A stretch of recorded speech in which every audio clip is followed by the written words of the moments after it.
ஏங்க முதலமைச்சர் அவர்களே, திமுக தலைவர் அவர்களே, எல்லாத்துக்கும் உங்க அப்பா பேரையே வைக்கிறீங்களே, ஏன் அண்ணா பேரை வைக்க கூடா?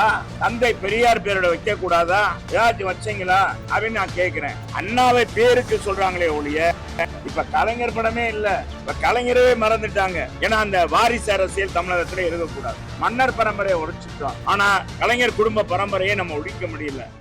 நான் கேட்கிறேன், இதே ஸ்டாலின் அவர்கள் இன்னைக்கு எத்தனை இடங்களை ஒரு முதலமைச்சராக இருக்காரு. திராவிட ஆட்சி, திராவிட மாடல் ஆட்சின்னு சொல்றாரு. நாங்க 100 ஆண்டுகள் பழமையான திமுகன்னு சொல்றாரு. நான் கேட்கிறேன், அவரு ஏப்பா ஏங்க முதலமைச்சர் அவர்களே, திமுக தலைவர் அவர்களே, எல்லாத்துக்கும் உங்க அப்பா பேரையே வைக்கிறீங்களே, ஏன் அண்ணா பேரை வைக்க கூடா? தந்தை பெரியார் பேரோட வைக்க கூடாதா? ஏதாச்சும் வச்சீங்களா அப்படின்னு நான் கேட்கிறேன். எங்க கட்சியை பொறுத்தளவுக்கு திராவிட சித்தாந்தத்துல நாங்க சரியாக இருக்கிறோம். உங்களுடைய பேரங்க அண்ணா என்ன சொன்னார், சாமானியனும் இந்த கட்சிக்கு மந்திரி பதவி ஆகலாம், எம்எல்ஏ ஆகலாம், சட்டமன்ற உறுப்பினர் ஆகலாம், உள்ளாட்சி பிரதிநிதி ஆகலாம்ன்றதுதான் அண்ணாவுடைய நோக்கம். அதைத்தான் நாங்க கடைபிடிச்சிருக்கோம். தமிழுடைய உரிமை, தமிழுடைய வாழ்வு, தமிழுடைய மொழிக்காக மாநாடு நடத்தியிருக்கோம், பல்கலைக்கழகம் கொண்டாந்துருக்கோம். திமுக என்ன செஞ்சிருக்கு? ஏதாவது செஞ்சிருக்காங்களா? கலைஞர் இருந்தார், செம்மொழி மாநாடுன்னு சொல்லி தமிழ் சங்கத்துல அனுமதி இல்லாம அவங்க சொல்லிட்டாங்க, நீங்க எங்கிட்ட முன்கூட்டியே மாநாடு நடத்தினா அனுமதி கேட்கணும்ன்றக்கா அவசரமாக தேர்தல் வருதுன்றக்காக மாநாடு நடத்தி, அதுவும் ஆதி திராவிடர்களுக்கு பட்டியலின மக்களுக்கு ஒதுக்கப்பட்ட நிதியை அந்த மாநாட்டுக்கு செலவழிச்சாங்க. அந்த மாநாட்டில் இவங்களுக்கு மதித்து வந்த உலக தமிழ் அறிஞர்களை இதே திமுக மதிக்காம கீழே உட்கார வச்சிருந்துச்சு. கலைஞர் குடும்பம் தான் வரிசையா முன்னால உட்கார்ந்து இருந்துச்சு. 374 பேர் இல்ல ஒரு கார்பரேஷன் மாதிரி எல்லாருமே போட்டாங்க. எல்லா பத்திரிகையிலும் ஊடகங்களையும் வந்திருந்தது. இதையெல்லாம் மறந்துட்டு இன்னைக்கு ஏதோ பேசுறாரு. ஏதாச்சும் வால் போஸ்ட்ல ஒரு அறிக்கையில அண்ணாவை பேருக்கு சொல்றாங்களே ஒழிய இப்ப கலைஞர் படமே இல்ல, இப்ப கலைஞரவே மறந்துட்டாங்க. பேர் வைக்கிறதான் கலைஞர்.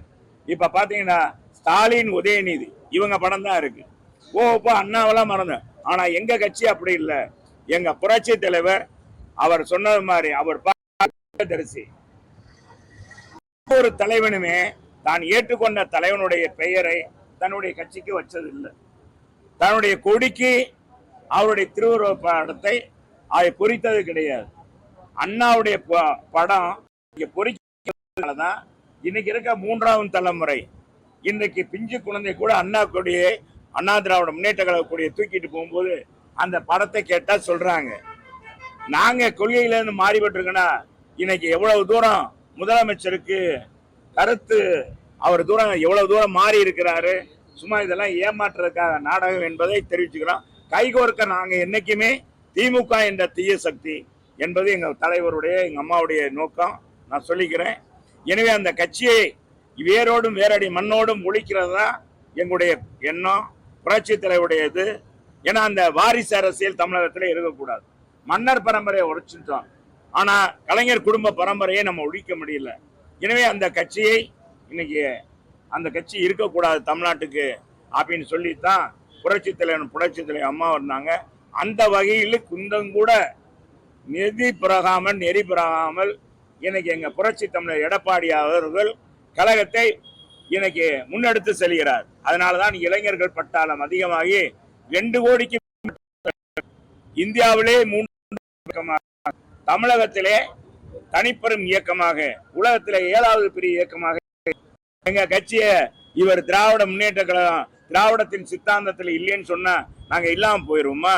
இன்னைக்கு கலைஞர் குடும்பம் மட்டும்தான் அந்த கட்சியும் ஆட்சியும் நடத்துறாங்க.